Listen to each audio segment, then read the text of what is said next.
Calma, você não gosta de BBB, não se assuste, o assunto não é BBB, tá? Eu vou usar um fato que aconteceu no BBB, uma personagem do BBB, pra tratar de outra coisa que não tem relação com o BBB em si, que tem mais relação com as nossas vidas, com a forma como a gente se comporta enquanto seres humanos.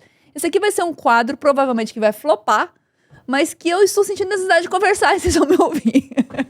Essa semana, pegaram uma fala da Fernanda do BBB.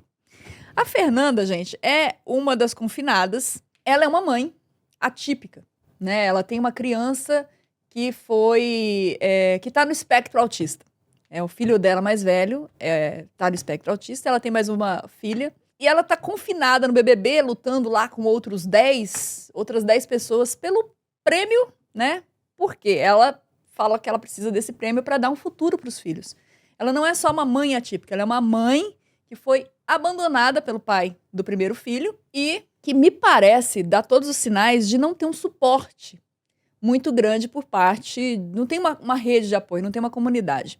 Eu já vi gente falando que a família dela é bem de vida, que mora bem e tudo mais, mas isso não significa que a pessoa seja, tá bom? Você morar na casa dos seus pais com seus 2 filhos, num cômodo, é só que você só mostra que você tá numa situação desconfortável, pelo que eu entendi dela. Mas enfim, isso não vem ao caso. O que vem ao caso é o seguinte, essa semana ela tava num momento de estresse lá na casa e tava desabafando com a grande amiga dela no jogo, que é a Pitel. E ela falava, desabafando sobre a pressão que ela tá sentindo, sobre um mecanismo que as mães desenvolvem ao se tornarem mães. Ela fala isso, ela fala, a gente quando é mãe, a gente cria um botão, que é o botão da demência. Ela usou isso porque existe aquela expressão, vou fingir demência, que é aquele, não estou me importando com o circo pegando fogo. Claramente dá pra entender isso na linguagem dela, né?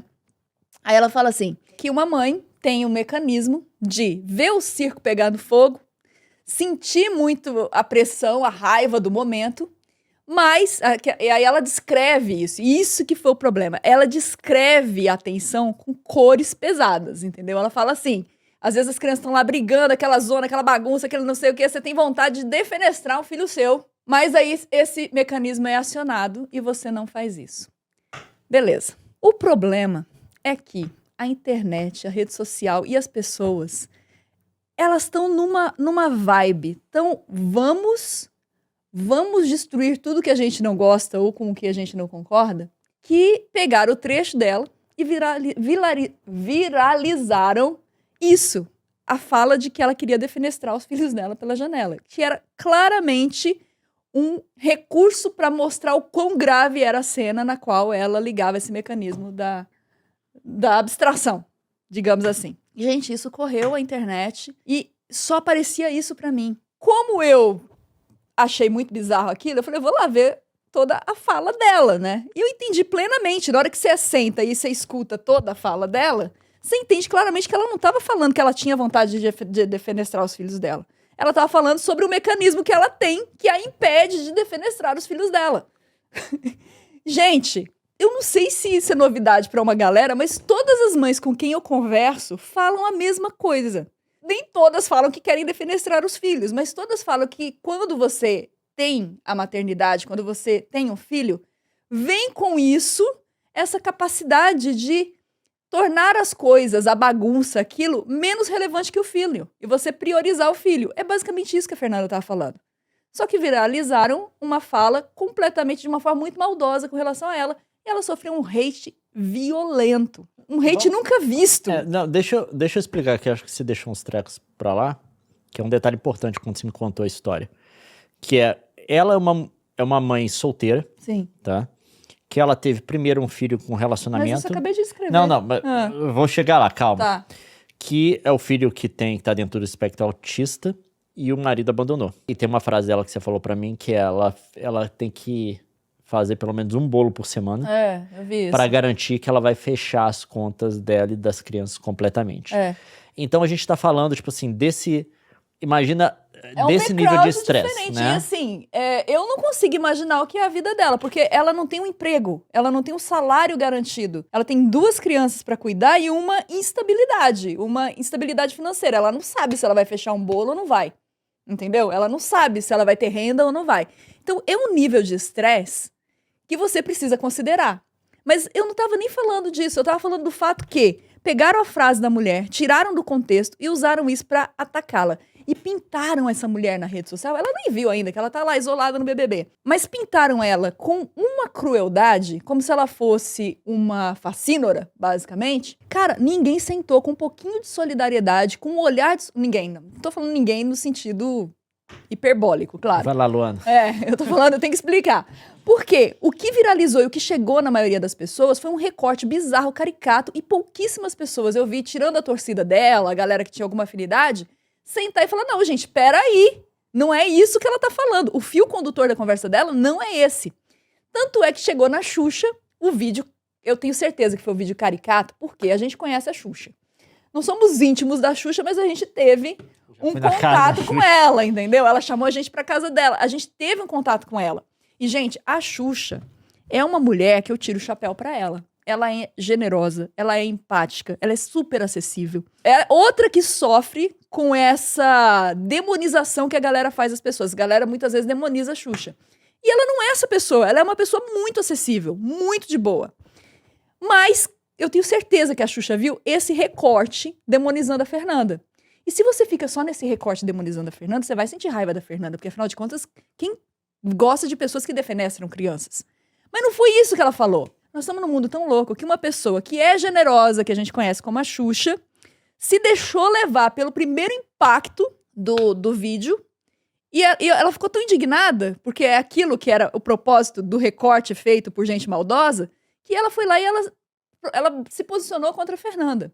Na hora que eu vi aquilo, eu falei assim, cara, não é possível, cara, sabe? Porque o que denota isso? Que a gente tá entrando num vórtice de desentendimento ao nível bíblico da Torre de Babel. A gente tem que parar. A gente tá na hora, como humanidade, como espécie, de falar, não, pera lá. Tem gente mal intencionada e a gente precisa prestar atenção nessas coisas. Porque é uma reputação de uma pessoa, de um ser humano que está sendo colocado para ser alvo de linchamento virtual. E hoje em dia a vida virtual é a vida, não se separa. Então olha o que a gente está fazendo. Linchando uma mulher que é uma mãe. E outra coisa, meu Deus do céu, vamos supor que ela estava falando sobre isso. Gente, a Fernanda não defenestrou os filhos. Quem defenestrou os filhos, na prática, foi o pai que abandonou. Concorda comigo? A Fernanda tá vivendo essa situação justamente porque ela se posicionou embaixo para segurar os filhos que foram defenestrados. Não os filhos, né? O filho, principalmente. Por um pai que não suportou a barra e fugiu. Então, assim, a sociedade não cobra o cara, meu. A sociedade não cobra o pai. E tá em cima de quem ficou. Mete o pau em cima de quem ficou segurando a barra. Eu fiquei louca com isso. E aí, eu fui pesquisar. O Brasil registrou mais de 172 mil certidões de nascimento sem o nome dos pais em 2023. Caramba! É o maior número desde 2016. A série histórica aponta para um aumento de 24,5% de ausência paterna nos últimos 7 anos.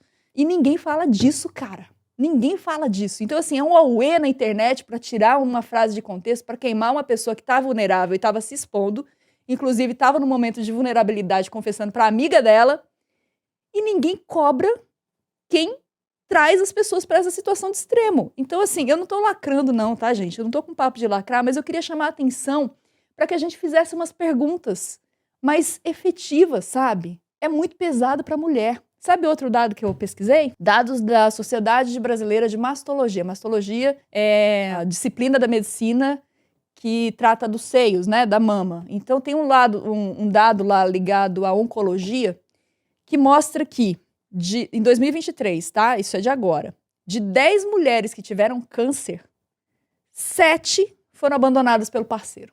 Você entende a pressão em cima da mulher? E a gente precisa falar disso, inclusive, de mulher sobre outras mulheres, porque é muito fácil vir uma mulher que tem um tipo de maternidade amparada, ou que não tem um filho atípico, ou que tem recursos e tem uma condição boa de vida, e julgar a Fernanda pelo que ela tá falando ali. Mas, cara, pera lá. Será que a gente tem condição de julgar a situação? A gente tem o peso? Porque a fala dela levantou a empatia desse outro número de mulheres, dessas mães de 172 mil bebês que não tiveram pai, ou dessas 7 mulheres que foram abandonadas entre 10, entendeu? Qualquer mãe, se ser, eu não duvido, tá? Eu não sou mãe, tá? Mas não duvido que em algum momento da sua vida você já criou criança, você não teve vontade de jogar ela pela janela. Eu contei o meu caso, né? Imagina, me conta essa história com a minha mãe, eu e minha irmã, minha mãe tá parada no sinal, ela parou meio afastada de um caminhão com a Paraty dela, né, na época, que tava parado na frente. Eu e minha irmã começamos a brigar por conta de picolé do lado de trás. Aí picolé começou a pingar, começou a não sei o quê. Eu e minha irmã pequena, né? Eu tenho uma irmã 1 ano mais nova. Minha mãe vira pra mandar a gente parar. Isso que ela vira, o pé dela relaxa no pedal. O carro avança sozinho, ela não vê. E é naquela época que não tinha aquela legislação ainda de para-choque de caminhão ter que vir até aqui embaixo. O para-choque do caminhão veio até em cima. Ela entra com a Paraty dela, para-brisa e tudo, no para-choque do caminhão. Cara, o perigo, Amassou o para-brisa pra dentro. Tudo bem que, tipo assim, como tava no sinal, tava devagar. Tipo assim, o negócio não espatifou, né? Teve que trocar o para-brisa, amassou o carro, aquelas coisas tudo. Veio arrancando do capô do carro, aquelas coisas, sabe? Porque minha mãe foi parar, a gente tava... Não, para, olha aqui, tá sujando, não sei o que, não faz... Praf! Eu tenho certeza que ali... Minha mãe contemplou como seria a vida dela se a gente não tivesse nascido. Não tem como ela não ter contemplado. E a minha sogra é apaixonada nos filhos, tá? Ela é apaixonada nos filhos. É tipo assim, não tem Tudo quanto é criança, ela é apaixonada, mas eu também acho que não tem como. Tá. Então, tipo assim, se dizer isso de uma mãe, principalmente uma mãe, eu imagino que, tipo assim, não é toda criança autista que dá trabalho adicional. Mas só pelo estresse de você querer prover condições da criança se desenvolver e não ter essa possibilidade, já é uma carga, eu tô dizendo, não são todas. Sim. Mas tem uma grande chance de ser uma criança que demande ainda mais cuidado do que uma criança não autista. Então eu imagino as coisas pelas quais essa mãe passa. E ela tem que tocar o negócio dela de confeiteira, enquanto tem que cuidar das crianças. A rede de apoio dela deve ser mais complicada, obviamente, quando você tá sozinho, a coisa complica, né? Pois é. A figura do pai não tá presente. Então, assim, não dá pra se jogar, não tem como se jogar. Claro que vai ter, em determinadas situações, imagina que você tá tentando fechar um treco com a deadline, tá? Você tem um limite de um treco que você tem que entregar no trabalho, um bolo que ela tem que fazer, não sei o quê. As crianças começam a infernizar tudo. E você tá lá desesperado porque você depende disso pra fechar as contas. Os moleques não entendem. Pois é, não tem noção do que tá rolando, né? Dá vontade de segurar ele, chorar. Vocês entendem pelo que eu tô passando? Não tem como, sabe? Não tem como. Eu lembro da minha mãe, cara. Minha mãe, ela estudava e teve uma fase da vida dela. Ela trabalhou desde quando a gente tinha 6 anos. Ela voltou pro mercado de trabalho e ela também estudava. Então, ela trabalhava 8 horas de segunda a sexta, chegava em casa, tomava banho e ia estudar à noite. E foi uma fase de exaustão tão grande, a gente era muito pequena. Muito pequena. E eu lembro de um belo fim de semana. Era o dia, fim de semana, sábado e domingo, ela não tirava pra descansar. Ela ia limpar a casa, era lavar roupa, era preparar a vida pra continuar a semana seguinte. E assim, meu pai, ele dava um suporte, mas tipo, no domingo meu pai descansava. A minha mãe não descansava, entendeu? Minha mãe, tipo, ia direto. Meu pai ia fazer compra, ele ajudava no que ele podia na limpeza da casa e tudo mais. Mas, tipo, o zelo com a gente ali, aquele negócio, minha mãe costurava pra gente. Tipo assim, a minha mãe não parava. Na época eu não via isso, lógico, eu não entendia. Hoje, olhando pra trás em retrospecto, que eu consigo ver o que foi esse período pra minha mãe. Mas eu lembro claramente de um dia que eu e a minha irmã, a gente tava, fora de brincadeira, era cinematográfico, uma grudada no cabelo da outra. Você conheceu a gente já grande, mas éramos duas asas de borboleta, né? Imagina menor. Tá. Eu devia ter uns 10, assim. E aí, as duas agarradas, uma no cabelo da outra, e a gente vinha rodando no corredor da casa. E rodava pra lá e rodava pra cá e se pegando, de pá, pá, pá. E a minha mãe falou, vai morrer, né? Vão se matar. E ela, para, filha, vocês vão se machucar. Para, filha, vocês vão se machucar. E a gente e nem ouvia minha mãe. Gente, ela ficou... Teve uma hora que ela falou assim, meu Deus, eu penso comigo, que ela deve ter falado, se essas duas se machucarem, é mais um trabalho pra mim, porque eu vou ter que levar esse povo, vai zoar meu cronograma. Minha mãe ficou tão furiosa, gente. Ela tava com uma bacia de água com roupa, de molho. E ela veio na nossa frente com aquilo, ela pegou a bacia e a gente rolando. Ela pegou a bacia com água e pai, quebrou a bacia. Porque ela tava exausta, cara.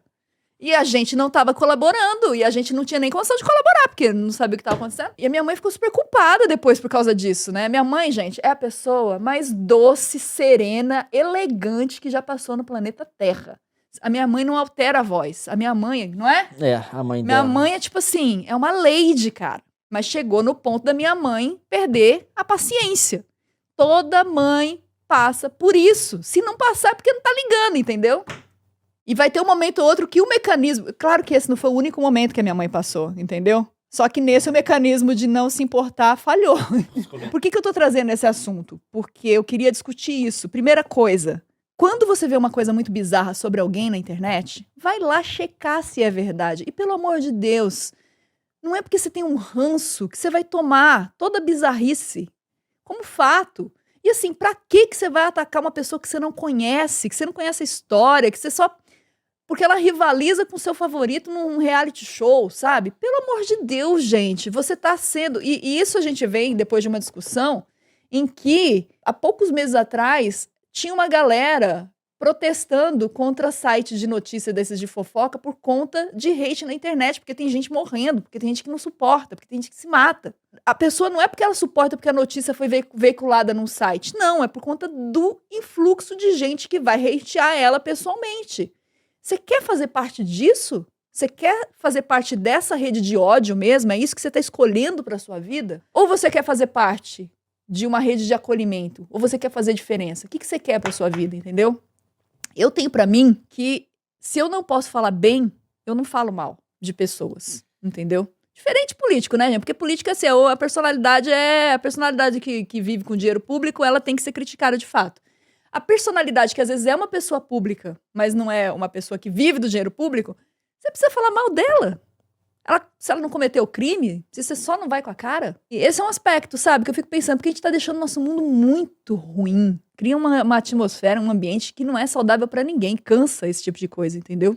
Agora, por outro lado, eu fico pensando também, eu vi a gente sendo atacado na internet, eu vi alguém me defendendo, nem mencionou minha arroba, o pessoal tava falando mal, o Twitter agora tá com isso, ele te mostra um monte de coisa que às vezes não tá te mencionando, mas a pessoa te segue e aparece na sua timeline. Tava uma pessoa me atacando e uma moça veio e falou assim, não fala assim dela, porque... E justificou do jeitinho dela, assim, eu achei bonito pra caramba, sabe?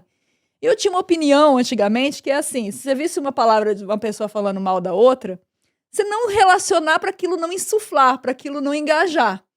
Mas ao mesmo tempo, na hora que eu vi essa menina me defendendo, eu falei, cara, você sabe que fez um bem para mim? Então eu falei, cara, eu vou começar a defender as coisas que eu gosto, as pessoas que eu gosto, sabe? Porque quero fazer o bem, não quero fazer o mal, entendeu? E às vezes é isso, às vezes você tá diante de uma situação de uma injustiça, e eu me calava para não engajar, para não dar mais volume para aquilo que eu não queria que fosse, né, que ganhasse audiência. Mas às vezes ser o contraponto é importante.